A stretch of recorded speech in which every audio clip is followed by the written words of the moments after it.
Bonjour et bienvenue dans cette vidéo où je vais vous montrer comment utiliser le nouveau générateur de mots-clés de Google. Donc vous allez voir, c'est grosso modo exactement la même chose qu'avant, à quelques fonctions près. Donc là, je tape générateur de mots-clés. Donc comme d'habitude, je clique sur le premier lien qui me redirige donc vers Google AdWords où je vais donc rentrer mon adresse email et mon mot de passe. Voilà. Une fois que j'arrive donc dans le générateur, on a une interface qui est un petit peu différente. Ils ont rajouté donc quelques fonctions. Donc ici vous avez donc 4 fonctions et vous prenez la première qui est donc de rechercher de nouvelles idées de mots-clés et de groupes d'annonces. Donc ça c'est exactement ce qu'on faisait avant. Donc on clique dessus et là vous avez donc le même menu qu'avant quasiment. On vous demande de taper votre mot-clé. Donc là on va taper par exemple méditation. Voilà.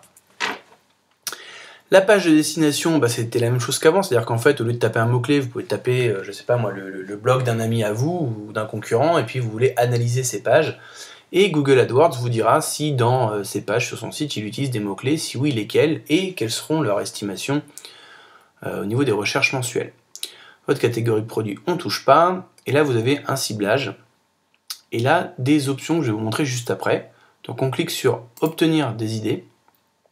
Donc là, on laisse le générateur bosser. Et voici la petite différence. Donc avant, idée de groupe d'annonces était à droite et ceci était à gauche. Donc vous cherchez des idées de mots-clés, donc on clique dessus, voilà. Et là, vous avez donc votre mot-clé, puis les idées de mots-clés. Donc vous en avez vendu 324. La petite différence maintenant, c'est que vous avez automatiquement donc un certain nombre de colonnes. Vous ne pouvez plus choisir ici, on avait un petit bouton ici, on pouvait choisir les colonnes qu'on voulait voir apparaître ou pas. Là, c'est d'office, c'est comme ça, pas le choix. Vous avez un certain nombre de colonnes et il va falloir faire avec. Donc, vous, ce que vous voulez maintenant, c'est choisir les mots-clés qui vous intéressent. Alors là, vous avez deux possibilités. Soit vous téléchargez tout, donc tous les mots-clés, il y en a 324, vous téléchargez tout, et en fait, ensuite, vous laissez Longtail Express bosser, puis vous trierez en fonction de ce qui vous intéresse ou pas, ou alors, vous pouvez ici utiliser donc le menu.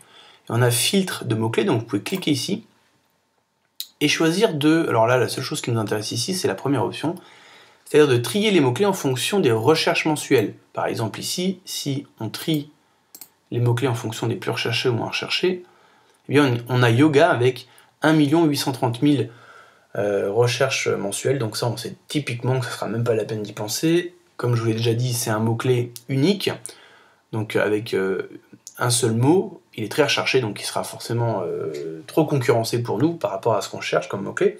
Donc on peut se limiter à des mots-clés qui seront recherchés aux alentours de maximum 30 000 par mois. Donc pour ce faire, vous cliquez ici, option relative, filtre de mots-clés, et là on dit nombre moyen de recherche mensuelle. Moi je veux inférieur à 30 000. Bon, ça peut être 50 000, mais moi j'aime bien mettre 30 000, parce que c'est quand même assez rare de trouver des mots-clés à 30 000 ou plus qui respectent les critères que je vous ai donnés. Donc là, j'ai marqué 30 000, pour que ça prenne effet, je me mets ailleurs, je peux me mettre là, par exemple, je clique, et là on a un filtre. Voilà, donc on n'a plus 324 mots-clés, mais 315. Après, ce que vous pouvez faire, si c'est encore trop pour vous, vous pouvez dire, tiens, moi je veux vraiment que des mots-clés qui contiennent méditation. Donc là, vous venez dans options relatives aux mots-clés, vous cliquez ici,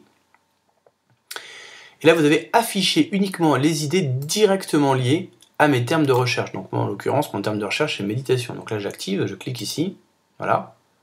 Donc pour activer le changement d'option, je clique encore une fois en dehors. Donc là maintenant on n'a plus que 31 mots-clés. Et vous voyez, chaque mot-clé contient méditation. Méditation, méditation, etc. Donc là c'est des petites options supplémentaires qu'il n'y avait pas avant. Donc libre à vous de jouer un petit peu avec ces options. De toute façon il n'y en a pas 50 000, elles sont juste là sur la gauche. Moi personnellement j'utilise ces deux-là, ça me va très bien. Donc une fois que vous avez fait votre petite manipulation, il faut télécharger ces fichiers. Comment on fait? Vous cliquez ici, télécharger les idées. Donc là on clique, là ça ne change pas d'habitude, vous avez CSV pour Excel, donc vous ne touchez à rien, vous cliquez ici, voilà. Donc là on laisse bosser le générateur et on vous dit votre téléchargement est disponible, cliquez ici pour le récupérer, donc sur le lien bleu, donc je clique. Donc là on le laisse faire son travail et on me demande d'enregistrer le fichier, donc je l'enregistre, voilà. Donc maintenant, moi, mon fichier, alors je peux fermer ça, mon fichier, il est ici, et il y a une petite manipulation à faire en plus, je vais l'ouvrir donc avec OpenOffice, voilà, et là je vais simplement retirer toutes les colonnes qui ne m'intéressent pas, puisque moi je cherche à n'avoir que 2 colonnes, puisque le logiciel va créer des colonnes supplémentaires. Donc là, bah, je touche à rien, je suis séparé par tabulation, parfait, donc je clique sur OK. Et là, je veux pas la colonne ici, je veux pas celle-ci, et en fait, je veux pas tout le reste. Donc en fait, je ne garde que celle-ci, la colonne D, et la colonne B. Donc là, c'est mes mots-clés, et là, c'est les recherches, les estimations mensuelles. Donc tout le reste, j'en ai pas besoin. Donc je vais cliquer droit, supprimer des colonnes, et voilà, il me reste plus que 2 colonnes. Donc maintenant, je clique ici, enregistrer sous, et là, je veux l'enregistrer donc en Microsoft 97 2000 XP, donc en fait en .xls. Donc je clique, je vais l'appeler test, voilà.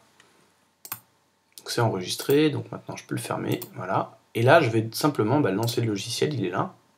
Ouvrir un fichier, donc j'ai enregistré en XLS, donc je clique sur XLS. Je choisis mon fichier, Open.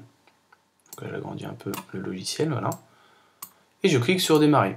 Donc maintenant, comme d'habitude, il n'y a plus qu'à patienter. Une fois que c'est fait, vous cliquez sur la petite disquette ici qui va se mettre, qui va se colorer, pardon. Et vous cliquez et vous enregistrez donc en CSV ou en XLS suivant ce que vous utilisez comme logiciel. Donc voilà, c'est pas franchement différent d'avant, il y a quelques petites fonctions supplémentaires et une petite manip donc, à mettre en place pour enlever les colonnes qui ne servent à rien. Voilà, donc si vous avez des questions, vous avez mon mail, et pour ceux qui ont mon Skype, eh bien vous avez mon Skype pour me contacter. A bientôt!